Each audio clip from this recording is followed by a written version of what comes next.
I suppose I should start by explaining why I never called that night, why I didn't cry, why I didn't beg or even linger by the doorway as they told me to leave.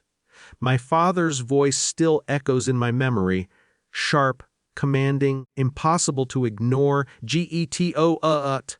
The words were like a gavel striking, and the rest of my family followed him, chorus-trained to reinforce authority.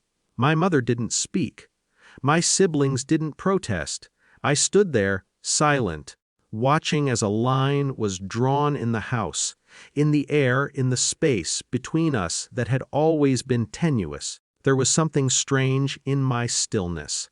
Not numbness, exactly, more a kind of measured attention. I noticed the way my father's knuckles whitened around the doorframe, the tightness in my mother's jaw, the hesitation in my sister's foot as if she wanted to step forward but had been conditioned not to. They believed they had power. Knew they didn't. Not really. I didn't cry, I didn't beg, I walked out. The hallway felt impossibly long that morning, echo of my own steps a strange comfort. I remember thinking, this is not the end of my story. The next day, everyone else whispered and avoided eye contact. I signed the papers. My hands were steady. Door 95 million, all in cash, ownership of a private island castle, paid in full. I didn't explain. I didn't announce it. I didn't leave a note. I simply walked away. It was strange, the sense of calm that came with it. Almost surreal.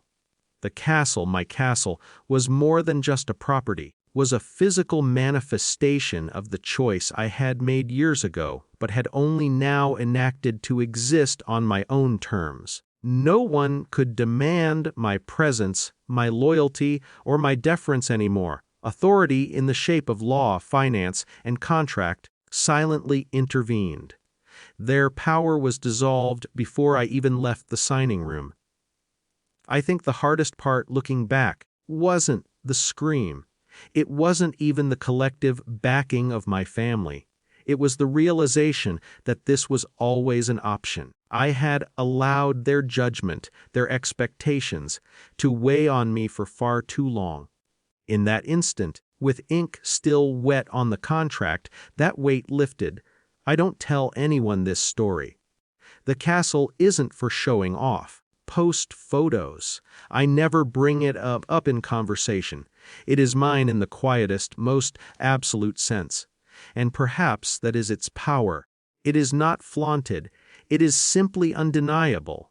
I imagine my family, if they think of me at all, still believing they have some hold over me. Suppose I do not correct them. There is dignity in leaving misconceptions intact. And yet, every now and then, imagine them walking past that empty space in my absence, wondering what they lost, feeling it without knowing why. Have friends who ask why I never returned, why I didn't reach out to reconcile. And I have no simple answer. Perhaps because reconciliation implies a shared space, a dialogue, or an admission of hurt that I do not wish to navigate. Perhaps because the quiet victory of independence is already enough. Perhaps because, in the end, I have finally become someone who can exist fully without their approval, without their interference. Sometimes I write letters like this to process it, even though I never send them. It helps me keep the chronology straight, the scream, the backing, the signing, the walk away. Life has its ways of unfolding quietly. I have learned to trust it. There is no celebration here, no gloating, no dramatic gestures of vindication.